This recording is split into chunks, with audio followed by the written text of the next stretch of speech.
यो कार्यक्रम यदि लाइभ हो भने धेरै आप्रवासीहरू यो कार्यक्रम हेर्दै मुस्काउँदै हुनुहोला, कोही त रहेछ हाम्रो बारेमा पनि बोल्ने। उनीहरूलाई हामीले चान्चुने नमानौँ।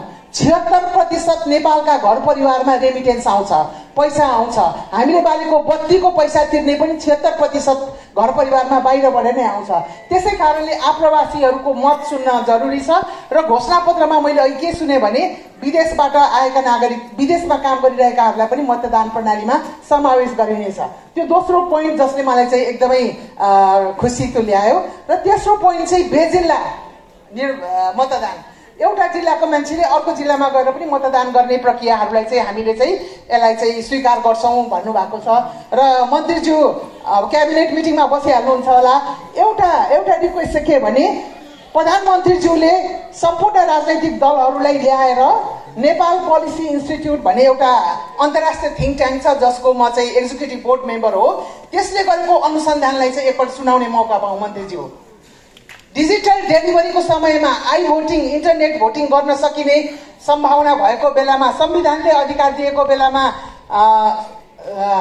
यो सुप्रिम कोर्टले चाहिँ भर्डिक्ट दिएको बेलामा आई भोटिङको सम्भावना छ भने कुन राजनैतिक दलले चाहिँ आई भोटिङ गर्नलाई म चाहिँ सहमति छुइनँ भन्नुहुन्छ? हामी त्यो राजनैतिक दलको अनुहार हेर्न चाहन्छौँ। त्यो राजनैतिक दल जसले संविधानको धारा 84 म मान्न तयार छैन भन्नुहुन्छ, त्यो राजनैतिक दललाई हामी हेर्न चाहन्छौँ। त्यो राजनैतिक दल जो आप्रवासीको मतदान अहिले सम्भव छैन, अर्को पालि भनेर खेल्नुहुन्छ, त्यो राजनैतिक दललाई हामी सम्पूर्ण नेपालीहरू हेर्न चाहन्छौँ हामी। त्यसै कारणले माननीय मन्त्रीज्यू क्याबिनेटमा हुनुभएको नाताले प्रधानमन्त्रीज्यूलाई यही कार्यक्रमबाट मेरो आह्वान छ कि सम्पूर्ण राजनैतिक दललाई राखेर, विज्ञहरूलाई राखेर, अध्ययन राखेर यही निर्वाचन प्रणालीमा समावेशी बनाउने चाहिँ प्रयास गरियोस्। अब अर्को एउटा सानो निवेदन छ मन्त्रीज्यू, मैले हजुरहरूको पार्टी, म यो पार्टीको सदस्य होइन, म कुनै पनि पार्टीको सदस्य होइन, म महिला पार्टीको मात्रै सदस्य हुँ, अभियन्ता हुँ। र मैले तपाईँलाई हेरिरहेको थिएँ, तपाईँहरूको शैलीलाई मैले वाच गरिरहेको थिएँ। तपाईँहरूको चाहिँ के भन्छ भलिन्टियरहरू कस्तो हुनुहुन्छ? हामी अन्य पार्टीको पनि भलिन्टियरहरूलाई जज गर्छौँ।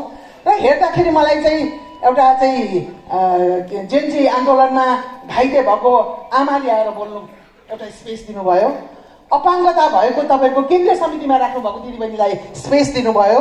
बेपत्ता पारिएको आमा बुवाको छोरीलाई तपाईँले स्पेस दिनुभयो। अब त उहाँ तपाईँको सहकर्मी हो, उहाँको राजनैतिक दल पनि छ, तपाईँहरूको कम्पिटिटर पनि हो। र महिलाहरूलाई हेर्ने दृष्टिकोण यति हेर्दा चाहिँ मलाई एकदमै राम्रो पनि लागेको छ। र अब राख्नु होला, नभए हामी राजनैतिक दल ए कस्तो छ, बी कस्तो छ, सी कस्तो छ भन्ने कुरा निर्वाचनमा भोट हालेर देखाउनेछौँ। धन्यवाद। धेरै धेरै धन्यवाद। उहाँले यो महिला विरुद्ध हुने सबै किसिमका भेदभाव उन्मूलन गर्ने अन्तर्राष्ट्रिय महासन्धि त्यसलाई नेपालमा त्यो कार्यान्वयन गर्नको लागि धेरै ठुलो भूमिका खेल्नु भएको छ। र उहाँले आधा धरती आधा आकाशको हकदार महिलाहरूलाई हाम्रो यो महान अभियानमा जोड्नको लागि हामीलाई निरन्तर सहयोग र मार्गदर्शन दिनु नै हुनेछ भन्ने पनि हामीले अपेक्षा राखेका छौँ। उहाँलाई धेरै धेरै धन्यवाद। अब यस पछाडि म